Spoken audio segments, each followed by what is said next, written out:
How much of the blame goes to Mark DeRosa? I'm one to always put blame on the players because the players got to be ready to play hard as well. And they got to be locked in no matter who's in the lineup. And I don't believe all the players in that lineup were ready to go. Now, having said all of that, the manager got to take the heat for this because I promise you, he was pretty much hoping he could win this with his B team, his less than best players out there. He was hoping to get an easy walkthrough and thinking it was going to be nothing. He took Team Italy lightly, and it starts at the top. So if the manager came out and took them lightly, it should not surprise anyone that the players did the same and took Italy lightly. So it's got to fall on him. And even after the loss, he was still out there proclaiming, yeah, it doesn't matter. We're moving on anyway. Well, again, that's not the case. You need Italy to win. Yeah, we yelling at the screen every Sunday night. Talk slick, throw the remote, we just want it right. Front office tripping, man, they can't get it right. Whole city heated, but we still gon' fight. We talking bulls trade, biz drafts, missed calls, club slumps, soft rebuild. We seen it all. Yeah, we loud, yeah, we gritty. I'm a little frustrated, but I still love my city. Shot-town, born, front office moving like they blindfold. Welcome, everybody, to another episode of White Sox and some bullshit. Great name.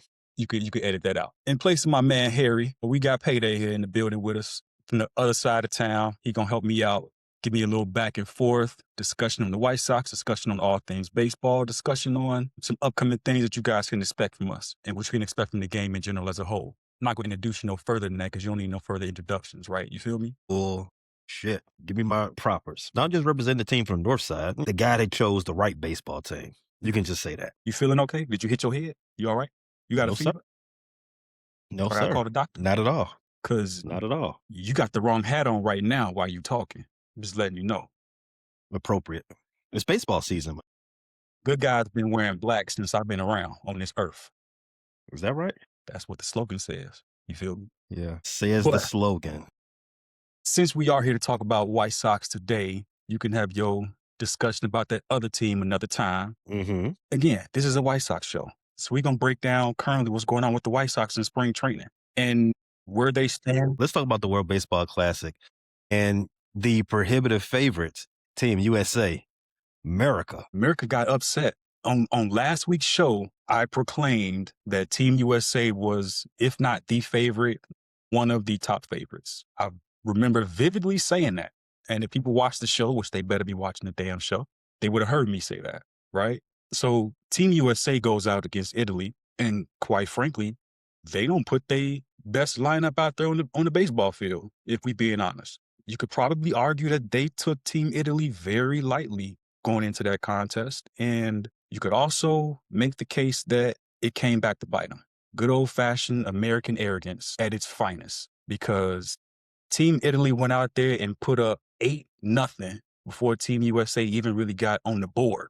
Looked like they didn't even come out the dugout to play the game yet, and they was already getting smacked around. So, I mean, you got to give credit where credit is due and say props to Team Italy for coming to work and taking that game seriously, because Team USA was, chilling, relaxing, feet up, thinking they was on vacation, like the game didn't matter, thinking they was already moving on to the elimination round and the qualifiers. So, hey, man, ugly performance.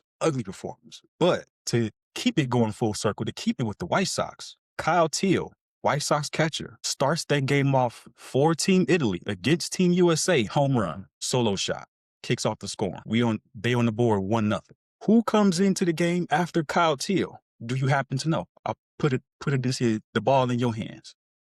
I do not know who cleaned up for Teal. White Sox player Sam Antonacci comes in after Kyle Teal. 2-run bomb, 3-0 Team Italy. So like I said, fresh out the gate, Italy is putting belt to ass on Team USA, and 2 Major League White Sox players. Well, Antonacci is actually still in the minors, but he'll be in AAA White Sox fans. So you want to keep an eye on him. Keep an eye on him in Charlotte for the Charlotte Knights. But White Sox players back-to-back home runs, 3-0 Team Italy over Team USA, and they off to the races. And like I said, Team USA didn't even get out the starting blocks before they were down 8 in that game. Now, they did march a furious comeback. So I guess we got to give Team USA credit for something, right? somebody on the north side team hit a home run, I guess. Best player in Chicago. Best player in the National League. Allegedly. Yeah, you don't even believe that. Allegedly. Yeah, fictitiously is the better word. Like I said, you sure you didn't hit your head? Because, I call 911 for you if you're not feeling all right. That's why the game is important, whether or not Mexico wins. And the margin of victory is important as well for Mexico, because Team USA is currently 3-1. I believe that game for Italy made them 3-1 also. And then Mexico is currently, 2-1? Because the margin of victory is important. And only the top 2 teams from each pool will advance going forward into the next round of the World Baseball Classic. So Team USA could find themselves on the outside looking in after what you thought was going to be smooth sailing. So don't go calling ice anytime soon. That's all I'm going to say about that. So if Mexico wins, but if they were to win 5, that would still help Italy out of. So if Mexico mess around and wins, bad business, bad baseball, you out of there. How much blame does Mark DeRosa hold in this? Because if they don't get out of their group stage, it's a huge upset. But how much of the blame goes to Mark DeRosa? So I'm one to always put blame on the players, because the players got to be ready to play hard as well. And they got to be locked in, no matter who's in the lineup. You got to be ready to go. And I don't believe all the players in that lineup were ready to go. Now, having said all of that, the manager got to take the heat for this, because I promise you, he was pretty much hoping he could win this with his B team, his less than best players out there. He was hoping to get an easy walkthrough and thinking it was going to be nothing. He took Team Italy lightly, and it starts at the top. So if the manager came out and took them lightly, it should not surprise anyone that the players did the same and took Italy lightly. So it's got to fall on him. And even after the loss, he was still out there proclaiming, it doesn't matter, we're moving on anyway. Well, again, that's not the case. You need Italy to win, or y'all gonna be coming back here stateside with a lot of egg on your face, feeling real embarrassed because you were supposed to be winning this tournament and you could be gone after 2 nights. He got to wear this if they lose, and he will wear it. So no blame goes to any of the underperforming players like a Big Dumper or any other guy. I mean, like I said, I'm always gonna put some blame and some shade on the players for not stepping up. You got to. You got to be able to deliver, regardless of whether Judge was out there killing every ball that came across the plate, regardless of who was out there suiting up. You're still professionals. You still went over there with a mission statement of, we're winning the World Baseball Classic. If you don't do that, every player holds some responsibility and culpability in that. So I'm not handing out passes to the players either. But in order of importance, manager first. Then all the players can sprinkle in, trickle in after that. Ooh, I like this game. All right, let's do a tier ranking. So you got the manager miscalculations, Mark DeRosa. You hold the blame for number 1. You got the number 1 spot. Number 2, you say you adding players. Are we talking about offensive players, or are we talking about pitching? Who's number 2 in that list? Well, the pitcher who pitched the first 4 2/3 innings for Team Italy escapes me at the moment. I can't recall who that was, but he pretty much pitched a shutout. I mean, again, it was 8-0 Italy. 8-0. So nobody else for Team USA did any scoring. So clearly the bats were silent. So put whatever hitter you want to put in there next. I don't care who it is. Bryce Harper was not in the starting lineup, so I think you put that up to number 1. Mark DeRosa, why was he not in the starting lineup? Thank you. Exactly. Al Riley was also benched, but he had been struggling anyway. I don't know where you want to rank that. You put that with number 1 or put that at number 2? 2. Okay. The guy who was playing instead of Cal Riley, Will Smith. That goes in 2 as well. Okay. All right. Okay. So I think we figured out what's the second biggest reason why the United States lost to Italy. What if I told you, why are we blaming the bats? What if I told you that Team Italy, their 1 through 5 hitters went 0 for 22 in this game? So basically the bottom of the order put 8 runs on Team USA. Big facts. So credit to your Team USA pitching staff, even though some of your best pitchers still haven't pitched yet, and you sent Screwball home, or Screwball hopped on the plane himself and said, I'm out, peace out, I'll holler at y'all. As a division rival and an American. Let's not talk about my patriotism at the moment, because we might venture this show off the tracks real fast. Let's not do that. It's a very patriotic time in America's history right now. 50th birthday. We're at war.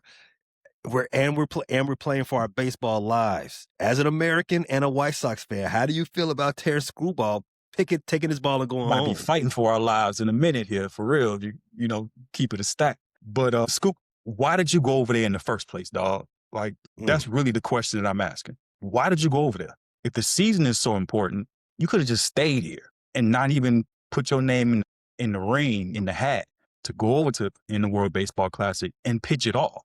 You could have kept them 30 pitches or so in spring training and just stayed here and kept all your work there for your team. There was no point in going over there whatsoever. I mean, I don't know. Was you hoping for a vacation? What was we really doing? Did you want just the time off to just go hang out? You was looking for some food? I don't understand what your thought process was in going over there. I mean, as a division rival, I'm sitting here just like, you know, giving them the mean side eye, like, bro, what, you just said F it all the way around. I don't understand the thought process, quite frankly. And if I'm the manager, I'm looking at him like, stay here. You need a vacation, I'll give you a week off here. Don't worry about it. It's not that big of a deal. So again, I didn't understand it at all. I feel like Screwball could have just stayed at the crib, put his feet up for a couple of days. It'd have been the same thing. Play MLB 2K The Show or whatever the game is called. I don't know. I don't play it, but he could have did that and just simulated the World Baseball Classic. Same thing. Yeah, well, I don't have to worry about a school ball in my division. I might see him one Terror. time this season. Probably I'll see him in the World Series in October. But until then, we shall keep that worry where it belongs, and that's in October. Bro, I need you to do me a favor. I need you to do me a favor real quick first. What would that be? Need you to take a breathalyzer or something. I need to, you know what I'm saying? We got to make sure that your mind is right. We got to make sure your blood alcohol level is right. It sounds like you in distress right now. It sounds like you delirious, you hallucinating. I could have sworn I heard you say something about the North Side team in the World Series. Well, one, it's not something that's never happened before, and two, it's not something that you ain't never seen before either. You have seen the Cubs play AL Central team in the World Series. I mean, I actually didn't watch any of those games, but that's neither here nor there. Neither here nor there. You are right. You are right. So we'll just wait on it in October.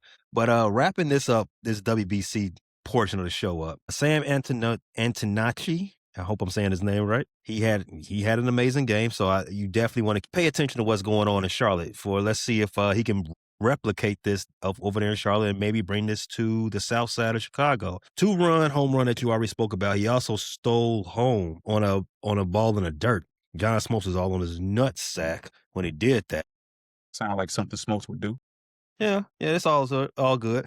And like you said, he wasn't the only White Sox player that was playing in that game. Kyle Teals. This is why we're not talking about his stats. In this same game, he pulled up lame, and it's a hamstring injury. But what is the latest? How long are you expected to be without Mr. Teal? Right now, projections have him out for about 4 weeks. So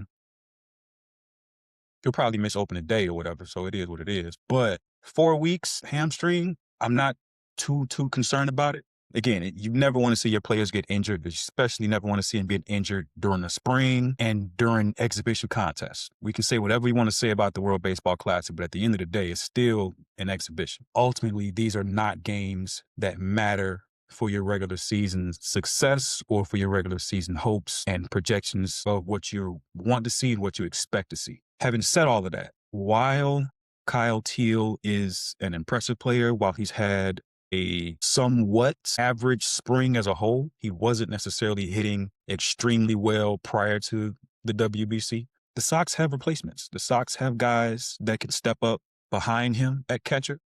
Edgar Carroll is a player that, again, I mentioned him last week. If you're paying attention and watching the show, watch the show, people. Pay attention to these jewels that we dropping on y'all. Keep up. But yeah, Edgar Carroll can come right in and step in for Kyle Teal. He's had a terrific spring. He's been seeing the ball well, hitting the ball well, doing work behind the plate, so he's been solid. Corey Lee also, again, another catcher behind him that the Sox can rely upon. Again, another guy providing depth. So while the injury to Kyle Teal is disappointing, to say the least, while you never want to see guys get hurt in the spring, it's not long-term. It's not like he, blew a tire all the way. He doesn't need knee surgery. He doesn't need hamstring surgery. Like, he'll be back, give or take, in a month. So that's the bright side. And again, you have players behind him who can step up. who can perform, who can carry the load, if you will. And the Sox in the spring have been performing well, and guys have been carrying the said load. So pause just in case. So it is what it is. Excellent pause. Got to use them when appropriate. You feel me? The Sox are 11-9 in Cactus League so There you far. go. So I mean, not that the not that the standings in Mesa mean a whole lot, but it can give you a necessary springboard. Now, you're probably not going to like this coming from me, but facts are facts. The Sox have lost 100 games in consecutive years. The Sox Yeah, have I was here. been the first year. You just throw that out. You just throw that out with the bathwater, right? Throw the Please do. baby out with the bathwater. Record most losses, record most L's in a summer ever. The next year, I still lost another 100, but there was some building blocks, something to build on. You finally brought up Montgomery. You finally had some other young players start to show their promise. While you did lose 100 games again, there was a bit of optimism on 35th Street. There was a bit of there was some fun being had. There was. Wow. So you can use this segment as a preview of sorts. Tell me the plan of how you don't lose 100 games for a third consecutive year. What needs to happen? What needs to happen is you need to have growth and development from your nucleus. Big GD. So first, before you can do that, you got to confirm what's your nucleus. Who is this team built around? Who is this team being constructed around?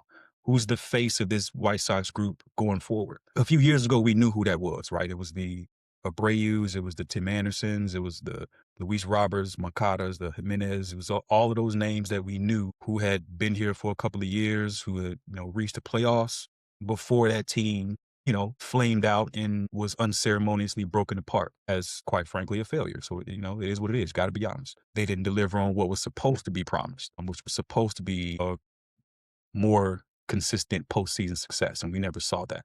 But to answer your question, how do you avoid another 100-loss season? You got to establish who the young faces of this group are going to be. Kosa Montgomery, Kyle Teal, those names are ones that you're going to hear quite frequently. Edgar Carroll, again, another one. A lot of these names that you're going to be hearing over and over and over again. Lenine Sosa. These are the players that you're going to be looking for to take that next step. What we've seen so far is we've seen the White Sox through spring training put up some pretty good numbers for you from an offensive You standpoint named off. from that group. You ran off 4 names I did. and did not even mention the prize offseason signing.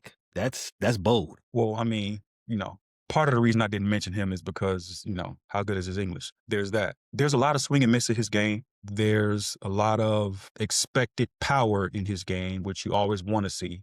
There's the potential of a guy who could give you, 20 plus homers, 25 plus homers potentially.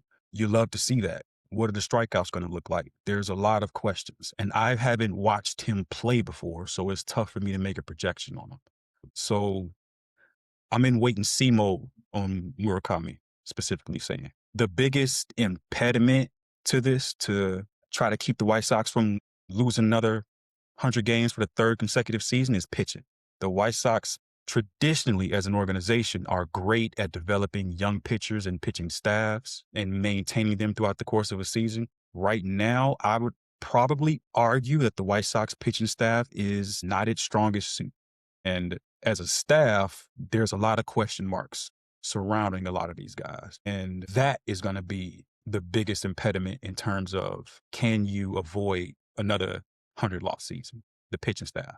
From the position standpoint, you got some foundational pieces. You got some building blocks. Question for you. Through spring training, through these 19, 20 some odd games, some teams have played, 17, some teams have played 20, 21. It is what it is. Who has the most hits? I'm assuming, because you're asking me, that the White Sox are probably the answer. The White Sox are first in hits. Are hits the reason why you all 2 games over 500? No, I'd argue pitching is, but that's neither here nor there. Well, I mean, you were just talking about pitching being a necessary for this team.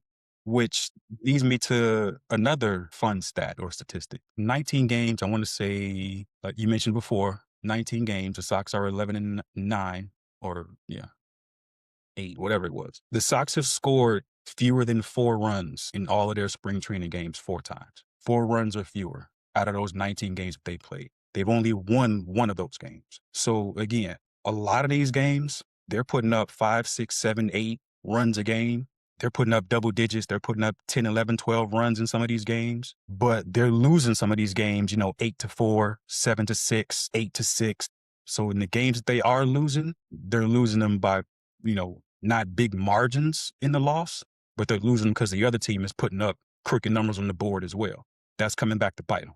I mean, the Sox are 9th in home run, 4th in average. They're 5th in RBIs. They're 4th in OPS, 3rd in slug through spring training. This is all spring training. This doesn't mean that when the regular season kicks off in a couple of weeks that you can expect to see the White Sox among the major league leaders in baseball in home runs and hits and runs batted in. Not saying that at all right now. This is just cactus league. But again, to bring it right back to what you were talking about, how do you avoid another 100-loss season? You got to look at your pitching staff because your position players may be able to go out there and put up 5 runs on the board, 6 runs on the board.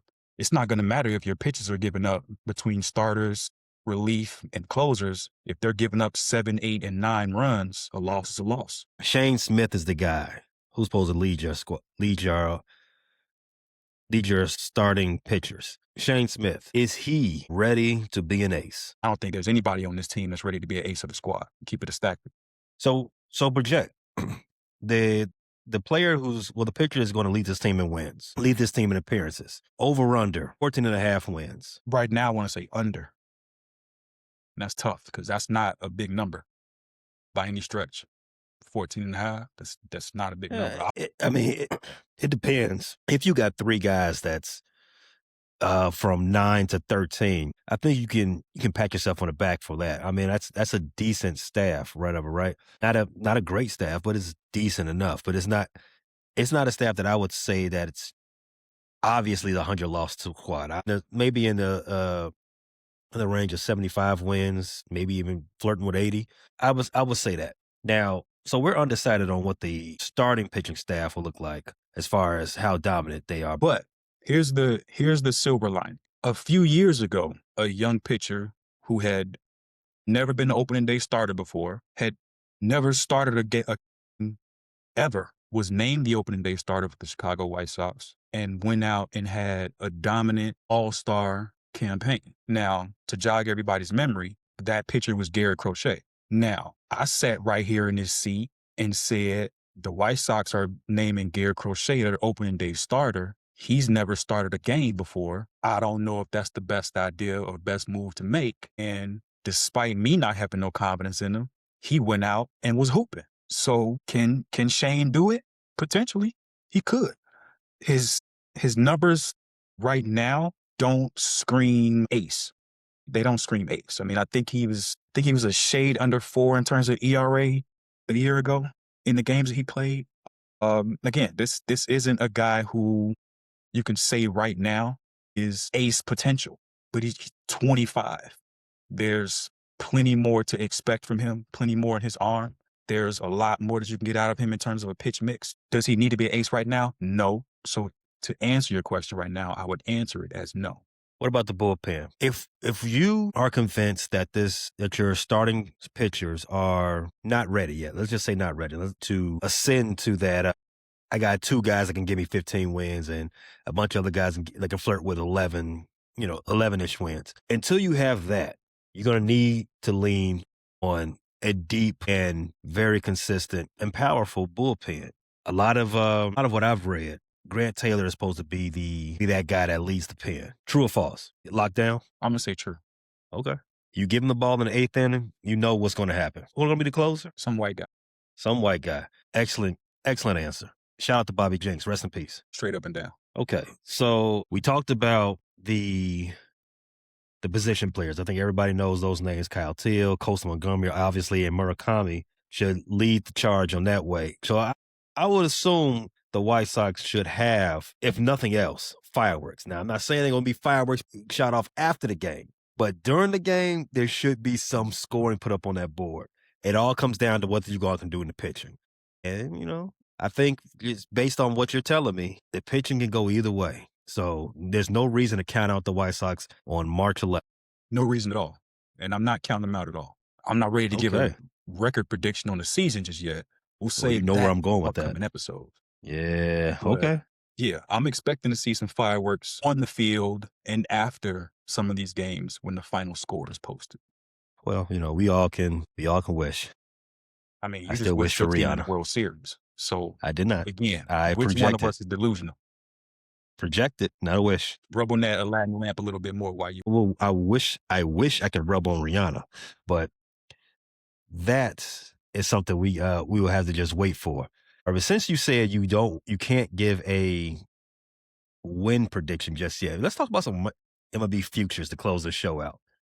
Harry dropped the ball. He's missing in action. He's supposed to be our Vegas insider, but he did give me some notes. So I got the odds for the World Series winner. And has some business to take care of.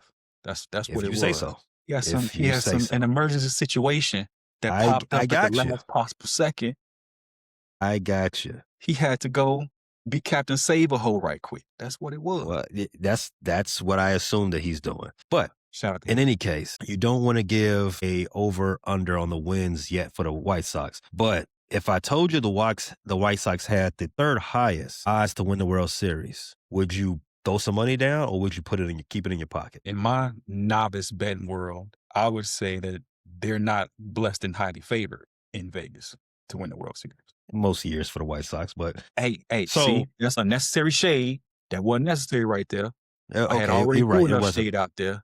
You didn't need It to was add not on. necessary. You were right. It was unnecessary. So let's run through it. Oh, I got the odds for Bet 365, MGM, Hard Rock, and Bet Rivers. Going all in the order, they have the White Sox as plus 30,000, plus 50,000, plus 50,000, and plus 25,000 odds to win the World Series. Obviously, if the White Sox were to, I guess, strike it rich and win the World Series again this year, you would probably want to put your money down with either MGM or Hard Rock, seeing how their odds are through the roof. The only two teams with higher odds than the White Sox would be the Washington Nationals and the Colorado Rockies. I'm gonna just keep it a buck with you. I'm gonna keep it a buck with you, JJ3. I will be making daily parlays, and I'll be putting Colorado Rockies losses and White Sox losses in those pretty much every day. Just based on the odds, based on the odds. FYI, I will be cheating off your paper for those. All right, because I'm not saying the White Sox up off the floor right there. There will be some easy money off those teams. I'm not saying the White Sox are going to lose 100 games, but I'm also not expecting them to win 80 either. Free money. Well, let's talk about those that win-loss for the White Sox. The wins over-under for the Chicago White Sox, according to DraftKings, is 67.5. All right. Just over. So you got to make at least 68 wins. Okay. All right.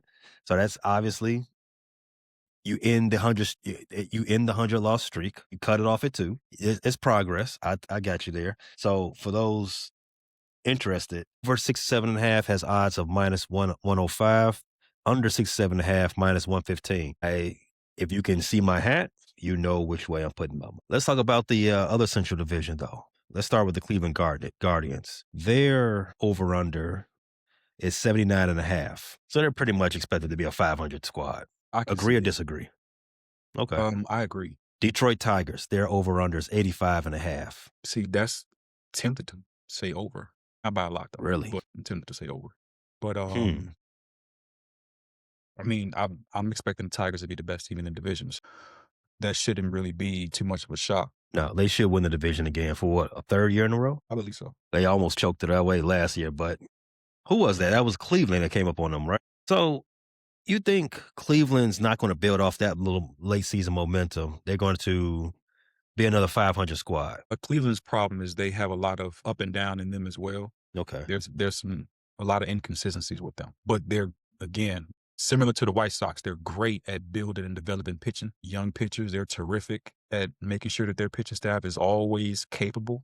So they're able to stay in a lot of games. So it never surprises me that they go on stretches where they really can lock in and compete because they can throw the damn ball. I mean, they can lock down some of your best hitters, and they've shown it no matter what iteration of the team that they've thrown out there or even who the damn manager is. So, no, it wouldn't surprise me to see Cleveland walk some teams down, but they're going to go through their own droughts offensively where they struggle. and that's why their projection is what it is. Kansas City Royals, over under 82.5. Under. And that just leaves, and your favorite squad, the Minnesota Twins. This team will also be featured up very, very heavily in my daily parlays.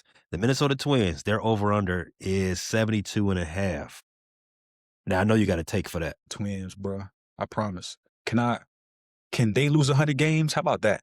Let's put them at under and have them lose 100 games. Let's do There you that. That'll go. make me feel real good. Yeah, because everything that I've seen so far from the Twins, they have the mark of 100 lost beast Feel on their me? forehead. I don't have any warm and fuzzies about the Twins. Not that I ever do, but this year especially, I'm not expecting anything good from them really, and I don't have any real. There's nothing favorable for me to say about the Twins. I don't mean that in a derogatory manner. It's just I'm not looking at them and seeing much. I just don't see much to really be excited for. Now there might be some Twins fans that hop on this video later on and be mad at me and say I don't know anything, but whatever. Your official prognostication is that the White Sox will finish ahead of the Twins in 2026. I wrote it down. Mark it down. I got you on the books for it. All right. Write it in Sharpie. Bet. You both are going to lose 95. All right. Before we end this show, AJ3, do you know the score for Italy, Mexico? I do not. Don't look it up. I've been locked in. I've been locked in. I ain't even look. I promise you. If I do not know. if I told you, no, can you guess the score? How about that? Guess the score. I'm a guess Italy is winning. Okay. I'm a guess that it's still close. That they're Okay. winning by a close margin. Probably like All one run. Okay. It's top of the ninth. Italy is up 9-1. Woo! Hey yo. Damn. Boy, I feel like Florida Evans right now, man. Damn. Damn. I don't know. There's some young folk out there that don't know what that means, and I might have just dated myself a little bit with my Perhaps. OGs, but it is what it is. White Sox player, shortstop and second baseman, Anna Antonacci. Yeah. He has 1 run and 1 strikeout in this game, as they are going to advance out of this group stage. And the White Sox, they're putting on for Mike Tyson. Huge upset. Say bye, JJ3. Just like Team USA. He gone. You know what I'm saying? Like Hawk Harrelson used to say, he gone. White All Sox right. as a bullshit might work for now. We'll see. Like, I like that because it's perfect. See, but you saying that from a hater's perspective. You got And you got a little an editor and hater. You're right. You got spite in your blood. That's the problem. You root for that team up north. If it's 2 things that's in my blood, it's spite for the White Sox and mouth sauce. Catch you next week, JJ3. Harry should be back. And what do they say out south? So Team Jerry. There you go.